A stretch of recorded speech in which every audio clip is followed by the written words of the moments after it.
guys, I'm Dr. Ahmed Ergin. I'm a physician, I'm an endocrinologist, and a diabetes education specialist. Now, finally, I am talking about the Mediterranean diet because you guys asked for it. I'm telling you that this diet is the best diabetic diet, even better than the keto diet. This video will help your diabetes and help you live a longer, fuller life with less inflammatory disorders and heart problems while eating the delicious food. Please remember to subscribe, click on the notification bell, and share with others before we dive into it. Remember to ask and write comments. We will try to reply as many questions as possible. Let's get started. So, what is the Mediterranean diet? In this video, I will tell you what the Mediterranean diet is, why it is so good for your health and diabetes. Finally, we will talk about the specifics in terms of what to eat and what not to eat in this diet. The Mediterranean diet is more of a lifestyle rather than a proportionate strict diet. It is mostly a plant-based diet that prioritizes the whole grain, the vegetables, fruits, the legumes, and the unsaturated fats. This diet was announced as the best diet for healthy eating for like third year in a row. Can you believe that? I want to stress the unsaturated fat part because that makes the world's biggest difference in this diet. It separates Mediterranean diet from the keto diet. Unfortunately, in the keto diet, people end up eating many unhealthy fats that do not do any favor for them except for short-term weight loss. I'm sure now you're asking, what makes the Mediterranean diet so useful and popular, right? I agree.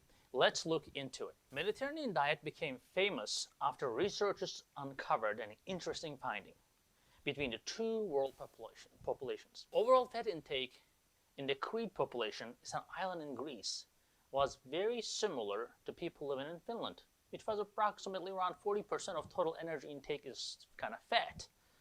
Now, Crete population had an approximately 30-fold lower rate of heart disease. How's that?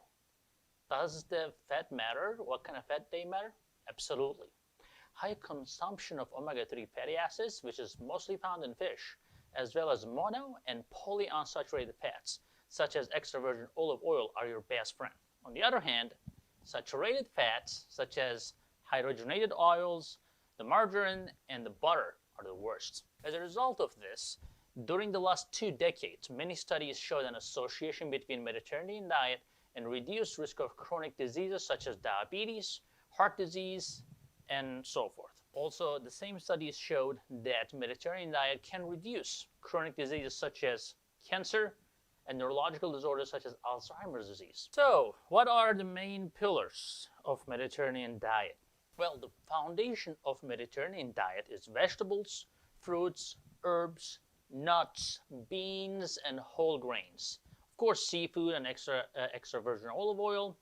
Meals are built around these plant-based foods. Moderate amounts of dairy, poultry, and eggs are okay, and the red meat is the least popular thing in this Mediterranean diet.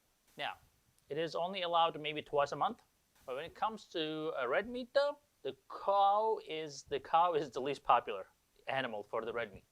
And we'll explain why shortly. So what are the popular vegetables then, right? So I think sticking to a non-starchy vegetable group is best for my diabetic patient, mostly regular or, occasional sweet potato, but that's the worst case scenario. I would mostly recommend dark leafy greens such as kale, beet greens, Brussels sprouts, mustard greens, collard greens, artichokes, beets.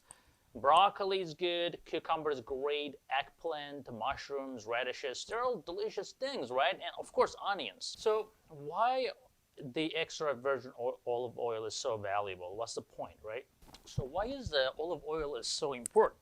Well, it's the primary source of fat in the Mediterranean diet. So olive oil produces monounsaturated fats, which has been found to lower total cholesterol, as well as your LDL, which is your bad cholesterol. So you're eating fat, your cholesterol goes down with the extra virgin olive oil. So it's been recognized as monounsaturated fatty acids found in extra virgin olive oil, as well as polyunsaturated fatty acids found in the fish, contributed to the beneficial effects of that Mediterranean diet and then the risk reduction in that Crete population that we just discussed recently. And they're eating, remember, they're eating 40% fat in their diet and mostly extra virgin olive oil. And their cardiovascular risk and diabetes risk is very low. So what's the key takeaway here? So replace your butter and margarine with healthy oils such as olive oil, canola oil. Use these oils for cooking, and you can lightly spread the olive oil on some whole grain breads. Be careful though, as a diabetic. And then fish is very important, right? So in Spain, consumption of fish is approximately 4 times greater than what we consume in the United States. Does it tell you something?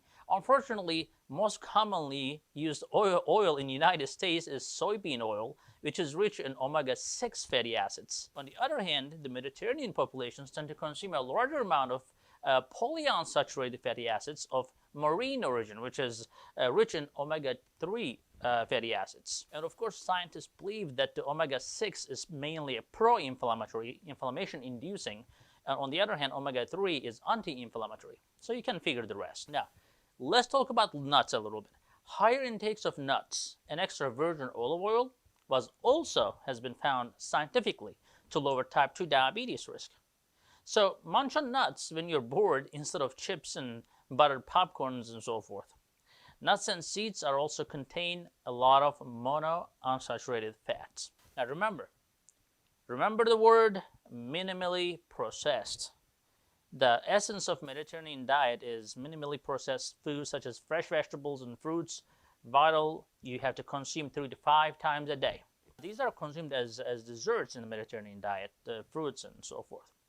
So, of course, you have to watch for high glycemic index fruits such as grapes and melons and so forth. As long as you're having small portions of it, it should not give you a huge problem even if you're diabetic.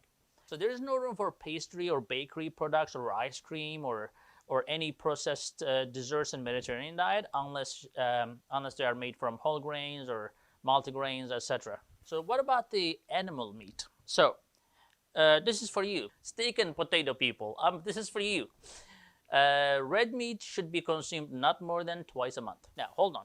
Don't go anywhere yet. Yeah, I'm not done. I was just going to tell you that not every red meat is the same. So in Mediterranean countries, red meats are mainly from goats and sheep, which provide a higher content of medium chain fatty acids that are much less risky than the long chain fatty acids that are found in the red meat from cows. So you may want to get a little taste for sheep and goat if you really want to stick to your red meat. Now, dairy fans, you can relax. Low to moderate amount of dairy is okay. Also remember that the higher levels of medium chain fatty acids, which are the good fatty acids or less risky fatty acids found in the goat and sheep versus the cow's milk, which is rich in long chain fatty acids. So it's not surprisingly, the Mediterranean countries, in those countries, they don't necessarily drink milk. They process those milk into yogurt and cheese, and they consume in that regard even butter. And then they always use sheep and goat milk to do that. So it's a wise idea to generally stay away from milk, especially if the milk is whole milk from a cow's milk. And stick to your yogurt and cheese, at least during the process. Some of the fatty chains convert into medium chain fatty acids, which is better. But the best thing you can do is sticking to dairy made from sheep milk or goat milk. To recap, the main components of the Mediterranean diet include the daily vegetables and fruits, whole grains, if you're going to have grain or flour, healthy fats, mostly from fish, poultry is fine, extra virgin olive oil, limit your red meat intake. Of course, the sweets are going to be your fruits, not necessarily desserts like processed desserts. Nuts are great snacks.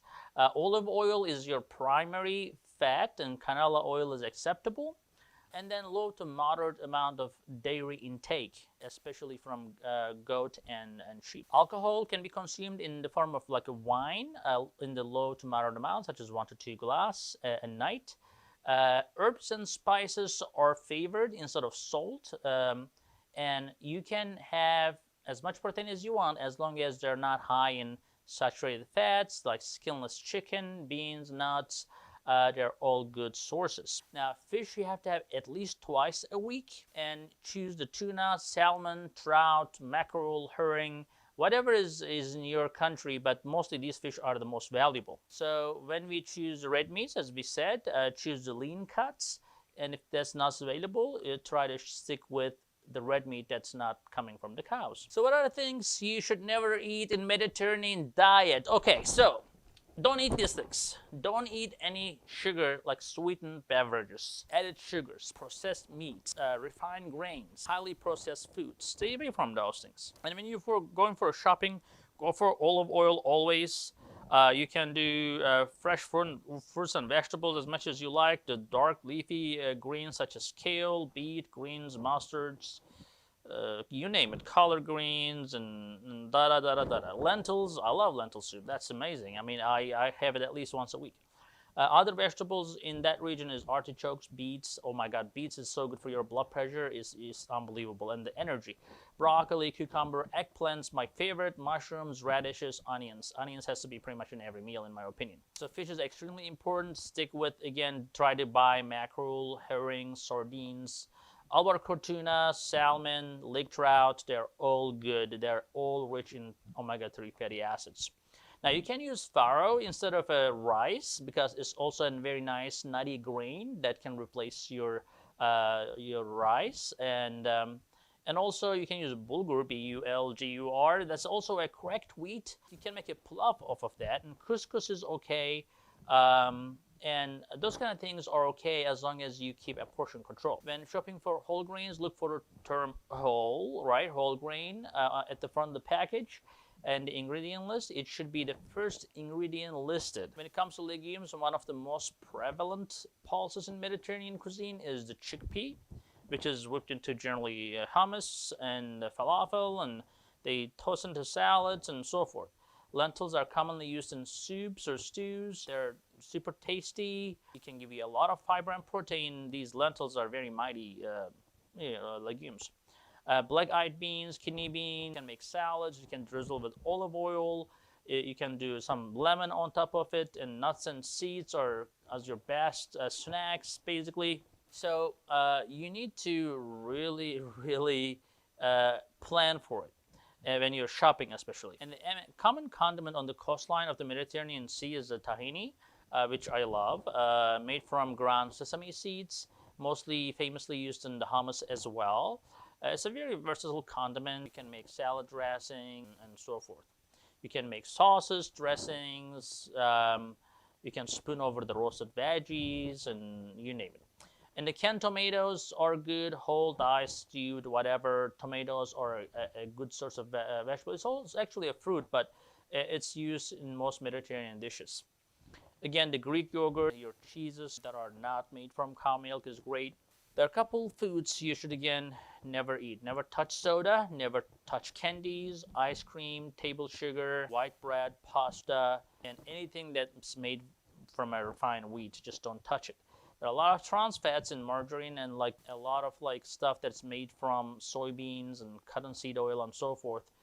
These are all refined oils, so you have to stay away from those things. Again, the sausages, hot dogs. Oh God, I can't even eat those things anymore. So these are highly processed, and try to look for the low-fat things if you are going to have that, red meat and so forth. But guys, we're gonna come up with some recipes for you. Make sure you subscribe, and make sure you turn on the notification so you do not miss any of our videos. As you know, we are processing and publishing 3 videos a week. So I hope that's helpful for you. We'll see you in the next video.